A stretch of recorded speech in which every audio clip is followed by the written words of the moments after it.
ظالموں، تم نے اللہ کے ٹکڑے پر ڈالے، یہ ظلم تم نے کیا ہے کہ آسمان پھٹ جائے، زمین شق ہو جائے، پہاڑ ریزہ ریزہ ہو جائے تو غریب نہیں، اور آج اس سے بڑا شرک کرنے والے ہیں ایماندار عبداللہ عبدالرحمان نام رکھنے والے ان ظالموں نے اللہ کو نور کا بنایا، مخلوق بنا کر پانی بنایا، اور اس کے بعد کہا کہ وہ اکیلا یکتا اور یگانہ لا شریک اور بے ہمتا نہیں ہے، بلکہ اس کا نبی بھی اسی نور کا ایک ٹکڑا ہے، صرف چھوٹے اور بڑے کا فرق ہے۔ ایسا شدید نجس شرک، اور پھر ایمان کا دعویٰ نماز پڑھ رہے ہیں، روزے رکھ رہے ہیں، کہتے ثواب ملے گا۔ اللہ فرماتا ہے ایمان کے بغیر کسی کو کوئی ثواب نہیں۔ تم ایک پہاڑ اپنے خیال میں پہاڑ کیسے اعمال کے ڈھیر قائم کر لو، لیکن قیامت کی آندھی چلنے دو، تمہارے عمل کا ایک ذرہ بھی تمہاری جھولی میں باقی نہ رہے گا۔ ظالموں، تم کو ہم نے خالص ایمان کی آزمائش میں ڈالا تھا، تم نے ایمان کے ساتھ مدد کیا بتا نہیں۔ تو جہاں اللہ کی رحمت کا رمضان کا یہ زمانہ ہے، وہاں کلیجہ کستا ہے۔ یہ روزہ رکھنے والے جن کا ایمان یہ بھی ہے کہ علی کو پکارے تو علی مشکل کشا ہے، اللہ مشکل ڈالے، اور علی رضی اللہ تعالیٰ عنہ ہر جگہ سے سن کر اللہ سے طاقتور ہے، مشکل ڈالی تو اللہ دے ہے، یہ مشکل کشا ہی کریں گے۔ تو یہ امت ہے اللہ کی بندے، یہ روزہ رکھتی ہے، اللہ نے روزہ فرض نہیں کیا، اس کا عقیدہ یہ ہے۔ یہ نماز پڑھتی ہے، اللہ نے نماز پہ فرض نہیں کی، اس کے لیے خالی جہنم کی آگ ہے۔ بات تلخ نہیں، لیکن بات نہیں ہے۔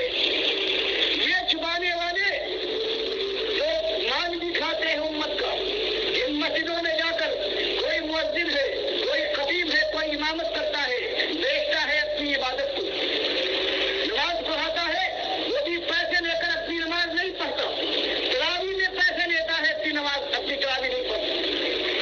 اس کا حال یہ ہے مرنے جینے سے لے کر مرنے تک۔ یہی مولوی ہے جو کھا لیتا ہے ہر چیز مسلمہ سمجھ کر، یہی شیخ حرم ہے جو چرا کر بیچ کھاتا ہے، زمینیں بہت دل کے ریتوں چادریں مہاراج کسی نے کہا یہی وہ شیخ حرم ہے، یہی یہ مسجد کا یہ ملا ہے، یہ کاروباری کہ ایمان کی بات نہیں بتاتا، فضائل بیان کر رہا ہے، فضائل ان کے لیے ہے جن کا ایمان صحیح ہو۔ تو اصلی بات یہ ہے اللہ اور اس کے رسول صلی اللہ علیہ وسلم نے کوئی عمل کسی پر فرض نہیں کیا ہے جب تک کہ ایمان اس کے اندر صحیح نہ ہو۔ آج ساری دنیا میں دیکھ جاؤ، ان تاغوتوں کو یہ آج اپنا بناتے ہیں، یہ ہمارے رحمت اللہ علیہ ہیں، امام ہیں یہ ہمارے، وہ اللہ کے دشمن، اللہ کی کتاب کے انکاری کہتے ہیں ہر مردہ اس قبر میں جانے کے بعد پیدا ہو جاتا ہے، قیامت تک زندہ رہے گا۔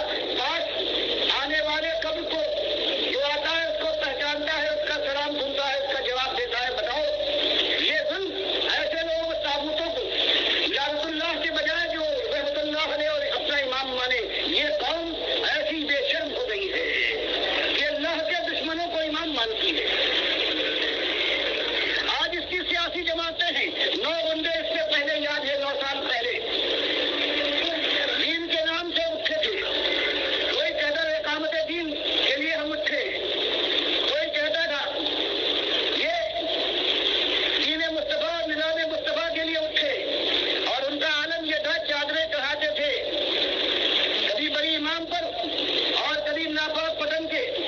جس نے جنتی دروازہ بنایا ہے یا جس نے ایسی ایسی بات کہی ہے، ایک دن اپنے ملفوظات میں لکھتے ہیں۔ مسائل کی کمی ہے، یہ نہیں معاملہ ہے۔ اصل معاملہ یہ ہے کہ اس کے ایمان کے اندر شرک آیا ہے، ایمان کے اندر شرک اور کفر آ گیا ہے۔ اب یہ بس نماز، روزے، حج اور زکوٰۃ کو سمجھیں یہی ہمارا دین ہے۔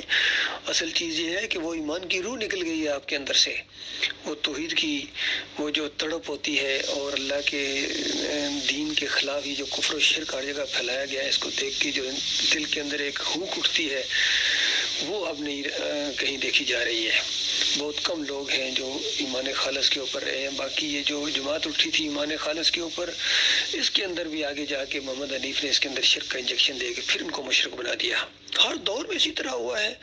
دیکھیے آدم علیہ السلام کی اولاد جب آگے بڑھی، پھر ان کے اندر جب انہوں نے اختلافات کیے، پھر شرک آیا ان کے اندر، تو اللہ تعالیٰ نے نوح علیہ السلام کو نبی اور رسول بنایا، اور پھر 950 سال وہ دعوت دیتے رہے، اور جو کشتی میں بیٹھنے کے لائق وہ ساتھی بنے تھے، اس میں بیوی بھی شامل نہیں ہے، بیٹا بھی شامل نہیں ہے، اور باقی سب کو اللہ تعالیٰ کے عذاب کی کوڑے نے آ گیا، اور وہ بچے صرف جو کشتی میں بیٹھے تھے، ان کشتی میں بیٹھنے والے مخلص مومنوں کی نسل آگے چلی ہے، کسی کافر و مشرک کی اللہ نے نسل آگے چلنے نہیں دی ہے، اور پھر آہستہ آہستہ آگے جا کے پھر ان کے اندر شرک آ گیا۔ تو یہ تو ہمیشہ ہوتا چلا آیا ہے۔ اسی طرح نبی صلی اللہ علیہ وآلہ وسلم کے ساتھی جب ایمان خالص کے اوپر گٹھے ہوئے، پھر ایک دو صدیوں کے بعد تیسری صدی کے اندر پھر قبر پرستی کا شرک احمد بن حنبل کے ذریعے اس امت کے اندر آ گیا، جس کو آگے بڑھایا ابن تیمیہ نے، ابن قیم نے، ابن حجر عسقلانی نے، اور امام نووی نے، اور سب لوگوں نے۔